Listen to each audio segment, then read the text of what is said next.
اعوذ باللہ من الشیطان الرجیم، بسم اللہ الرحمن الرحیم۔ السلام علیکم ورحمۃ اللہ وبرکاتہ۔ محترم سامعین، آج کی ویڈیو میں ہم آپ کو بتائیں گے کہ حضرت الیاس علیہ السلام کون تھے۔ حضرت الیاس علیہ السلام یہ حضرت حزقیل کے خلیفہ اور جانشین ہیں۔ مورخین کا اس بات پر اتفاق ہے کہ حضرت الیاس علیہ السلام حضرت ہارون کی نسل میں سے ہیں، اور ان کا نسب نامہ یہ ہے: الیاس بن یاسین بن فخاس بن عزیر بن اربن ہارون۔ حضرت الیاس علیہ السلام کی بعثت کے متعلق مفسرین اور مورخین کا اتفاق ہے کہ وہ شام کے باشندوں کی ہدایت کے لیے بھیجے گئے، اور بابلک کا مشہور شہر ان کی رسالت و ہدایت کا مرکز بھی تھا۔ ان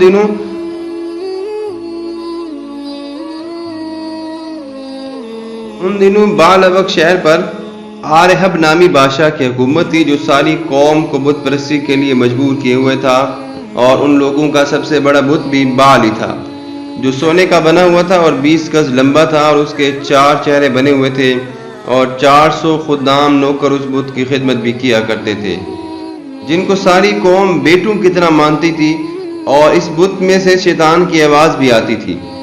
حضرت الیاس علیہ السلام لوگوں کو توحید اور خدا پرستی کی دعوت دینے لگے، مگر قوم آپ پر ایمان نہیں لائی، بلکہ شہر کا بادشاہ آرہب ان کا جانی دشمن بن گیا، اور اس نے حضرت الیاس کو قتل کرنے کا ارادہ کر لیا۔ چنانچہ آپ جب شہر سے ہجرت فرما کر پہاڑوں کی چوٹیوں اور غاروں میں روپوش ہو گئے، اور پورے 7 برس تک خوف و ہراس کے عالم میں رہے، اور جنگلی گھاسوں اور جنگل کے پھلوں اور پھولوں کے علاوہ آپ کچھ بھی نہیں کھایا کرتے تھے، پھلوں پر آپ کی زندگی بسر ہوتی تھی۔ بادشاہ نے آپ کی گرفتاری کے لیے بہت سے جاسوس بھی مقرر کر دیے تھے۔ آپ نے مشکلات سے تنگ آ کر یہ دعا مانگی تھی کہ یا الہی، مجھے ان ظالموں سے نجات اور راحت عطا فرما۔ تو آپ پر وحی آئی کہ تم فلاں دن فلاں جگہ پر جاؤ، اور وہاں جو سواری ملے بلا خوف و خطر اس پر سوار ہو جاؤ۔ چنانچہ اس دن اس مقام پر جب آپ پہنچے تو ایک سرخ رنگ کا گھوڑا تھا، آپ اس پر سوار ہو گئے اور گھوڑا چل پڑا۔ تو آپ کے چچا زاد بھائی حضرت الیاس علیہ السلام الیسا نے آپ کو پکارا اور عرض کیا کہ اب میں کیا کروں؟ تو آپ نے اپنا کمبل ان پر ڈال دیا۔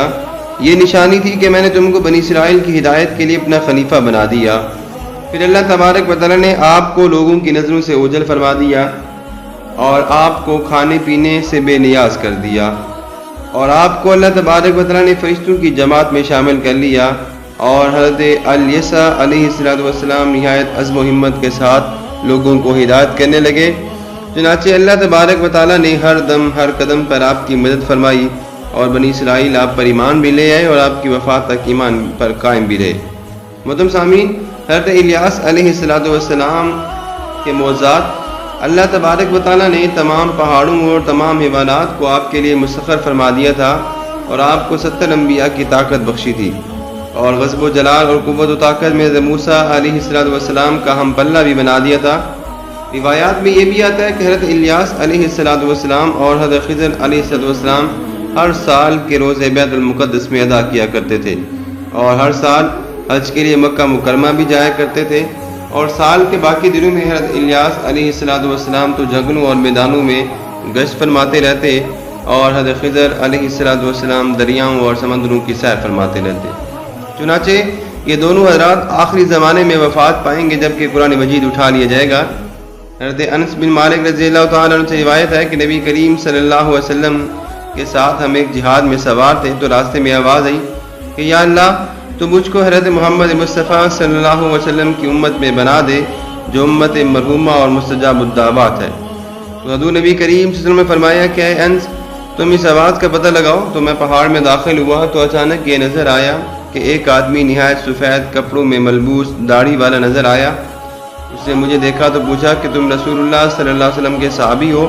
تو میں نے عرض کیا جی ہاں۔ تو انہوں نے فرمایا کہ تم جا کر حضور نبی کریم صلی اللہ علیہ وسلم سے میرا سلام عرض کر دو، اور یہ کہہ دو کہ آپ کے بھائی الیاس آپ سے ملاقات کا ارادہ رکھتے ہیں۔ تو آپ مجھ کو ساتھ لے کر روانہ ہوئے، اور جب آپ ان کے قریب پہنچ گئے تو میں پیچھے ہٹ گیا۔ پھر دونوں صاحبان دیر تک گفتگو فرماتے رہے، اور آسمان سے ایک دسترخوان اتر پڑا۔ تو حضور نبی کریم صلی اللہ علیہ وسلم نے مجھے بلایا، اور میں نے دونوں حضرات کے ساتھ کھانا کھایا۔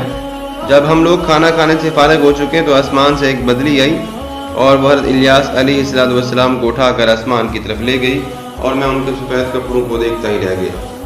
محترم سامعین، قرآن مجید میں حضرت الیاس علیہ السلام کا تذکرہ 2 مرتبہ پہ آتا ہے، سورۃ انعام میں اور سورۃ الصافات میں۔